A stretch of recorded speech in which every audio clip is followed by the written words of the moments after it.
ఈరోజు ఈనాడు తెలంగాణకు సంబంధించిన కొన్ని హెడ్లైన్స్ చూసాం. ఇక డిజిటల్ అరెస్ట్ దడ, మనీ లాండరింగ్ పాల్పడాలంటూ వాట్సాప్ కాల్, చూపు తిప్పుకోలేని పరిస్థితి కల్పించింది రూపాయల కోట్లు స్వా, మృదులక్షిగా సైబర్ నేరస్తులు కొత్త తరహా దందా అన్న హెడ్లైన్స్ అనేది చూస్తున్నాం. ఇక ఎలా చేస్తారంటే గుర్తు తెలియని వ్యక్తి పోలీసులు వాళ్ళ వేషధారణలో స్కైప్ లేదా వాట్సాప్ లో వీడియో కాల్ చేస్తారు. తనను తాను సిపిఐ లేదా ఈడీ అధికారిగా పరిచయం చేసుకుంటాడు. మనీ లాండరింగ్ కేసును సంబంధించిన సొమ్ము మీ బ్యాంక్ ఖాతాలో జమ అయిందని మీపై ఎఫ్ఐఆర్ నమోదు పేర్కొంటూ కాపీని వాట్సాప్ పంపిస్తారు. అందులో సదరు బాధితుడికి సంబంధించిన బ్యాంక్ ఖాతా నంబర్లు, అందులో నగదు జమమైన ఆధారాలు కూడా ఉండడంతో ఆయన కంగుతింటాడు అన్నట్టు ఇలాంటి మోసాలు కూడా పాల్పడుతున్నారు. సో దయచేసి పైసలు ఉన్న వాళ్ళు జాగ్రత్త.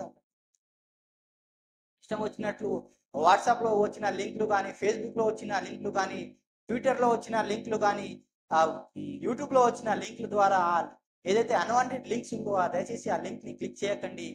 మీ పైసలు మీరు కాపాడుకోండి.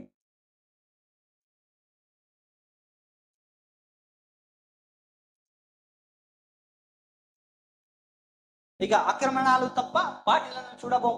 చెరువులు, నాలాలు, పార్కులు పరీక్షణమే దయం. కూల్చివేతలు చేయకుంటే హైదరాబాద్ దారుణంగా మారుతుంది. 2020లో జాన్వాడ ఫామ్ హౌస్ ఆక్రమణల గుర్తింపు. డీజీ విషయానికి కేటీఆర్ ఎన్నికల ఎందుకు చెప్పలేదు? కవిత బెయిల్పై ప్రజల్లో చర్చ జరుగుతుంది. మీడియాతో chit chat CM Revanth Reddy.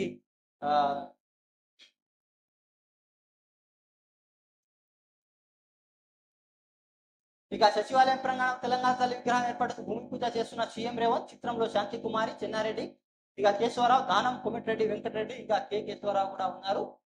ఇక నా కుటుంబ సభ్యులు ఆక్రమణాలు ఉంటే నేనే కులగొడతా.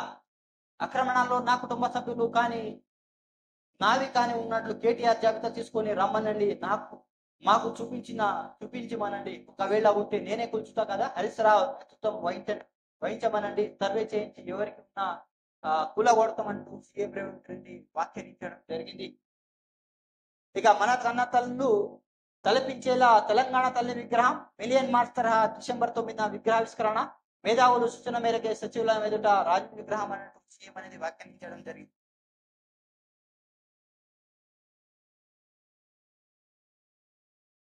ఆక్రమణాలు జరిగాయా లేదా అనేది చూసి కూల్చేయటం తప్ప ఏ పార్టీ వారు ఆక్రమించినా కాదు. చెరువును ఎఫ్టీఎల్ బఫర్ జోన్, నాలాలు, పార్కుల పరిధిలో ఆక్రమణాలు ఉన్నాయా లేదా అన్నది ఒకటే ఈటు రాయి.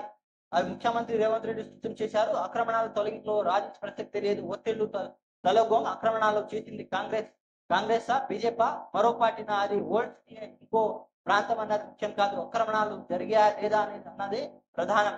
వెనక్కి తగ్గే ప్రసక్తే లేదు. కూల్చివేతకు తప్పవు. అవి పని చేయకుంటే మున్ముందు హైదరాబాద్ పరిస్థితి దారుణంగా మారుతుంది. ఇప్పటికే వర్షం కురిస్తే నీళ్లు రోడ్లపైకి వస్తాయి. ఎందుకంటే చెరువులు వెళ్లే అవకాశం లేక అందులో చెరువులు కొట్టుకుపోయి ఏమన్నా కులుతాయి. అవి తెలిసి చెప్పారు. ఆక్రమణాలపై హైదరాబాద్ చర్యలు ప్రకంపనలు సృష్టిస్తున్న నేపథ్యం ముఖ్యమంత్రి రేవంత్ రెడ్డి బుధవారం మీడియాతో చిట్ చాట్ చేశారు. ఆక్రమణాల తొలగింపు, జానవాడ ఫామ్ హౌస్, రుణమాఫీ, కవిత పేరుపై ఇక అనేక అంశాలపై ఆయన సమాధానాలు చెప్పారు అంటూ ఒక హైలైట్ అనేది చూస్తున్నాం. ఇక జైరాబాద్ లో పారిశ్రామిక నగరం రూపాయలు 2,365 కోట్లుతో 3,244 ఎకరాల అభివృద్ధి, 10,000 కోట్ల పెట్టుబడులు, 1.74 లక్షల మందికి ఉపాధి అవకాశం. కేంద్ర కేబినెట్ ఆమోద ముద్ర. తెలంగాణలో 10 నగరాలు ప్రైవేట్. తెలంగాణ 10 నగరాలు ప్రైవేటు ఎఫ్ఎం రేడియో ఛానల్స్ కు అవకాశం. ఇక మంత్రి వర్గ సమావేశంలో వివరాలు వెల్లడిస్తున్న కేంద్ర మంత్రి ఆస్తిని వాయిస్ నౌ అన్నట్టు ఒక హెడ్లైన్ అనేది.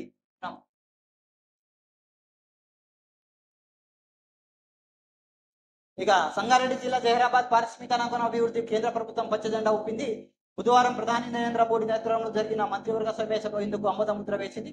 హైదరాబాద్ నాగ్పూర్ పారిశ్రామిక కారిడార్ భాగంగా జహీరాబాద్ పట్టణానికి 9 కిలోమీటర్ల దూరంలో 3,245 ఎకరాలు 2,361 కోట్ల గ్రీన్ఫీల్డ్ పారిశ్రామిక నగరాన్ని అభివృద్ధి చేయమన్నారు. దీని ద్వారా 10,000 కోట్ల పెట్టుబడులు, 1.74 లక్షల ఉపాధి అవకాశాలు లభిస్తాయి కేంద్ర మంత్రి ప్రకటించారు.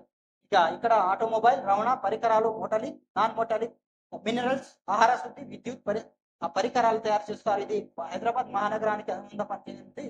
దేశవ్యాప్తంగా 12 ఇండస్ట్రియల్ స్మార్ట్ సిటీలను ఏర్పాటు చేస్తున్నట్టు కేంద్ర కేబినెట్ ఆమోదం తెలిపింది.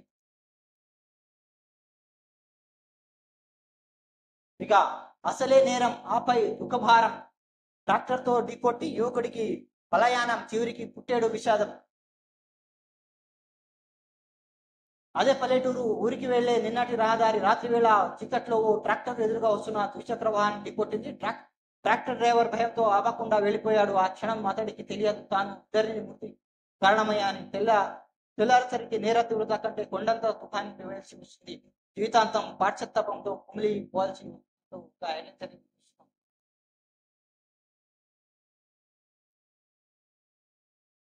ఇక నిజం నిలకడపై తెలుస్తుంది. కేసీఆర్ నాయకత్వంలో ప్రజాక్షేత్రంలో పోరాటం చేస్తా ఎమ్మెల్సీ కవిత.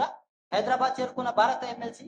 ఇక తల్లికి పాదాభివందనం, అన్నకు రాఖీ కట్టిన భాగోతం. ఇక నేడు ఎర్రబడి వ్యవసాయ క్షేత్రంలో కేసీఆర్ ను కలవనున్న ఎమ్మెల్సీ కవిత అన్నట్టు ఒక హెడ్లైన్స్ అనేది చూస్తున్నాం.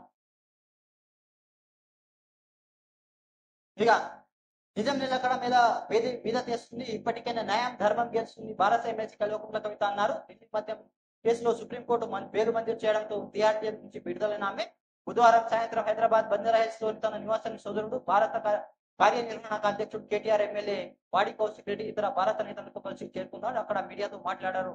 ఢిల్లీ మద్యం కేసులో నాపై వచ్చిన అపవాదుల నుంచి నిరపరాధిగా కడిగిన ముత్యంలో బయటికి వస్తాను. అలాంటి తప్పు చేయలేదు. న్యాయబద్ధమైన పోరాటం ఇప్పటికైనా విజయం సాధిస్తుంది. కేసీఆర్ నాయకత్వంలో ప్రజల క్షేత్రం ఇంకా బలంగా పనిచేస్తా, నిజం కోసం పోరాటం చేస్తూనే ఉంటా అని కవిత వ్యాఖ్యానించడం జరిగింది.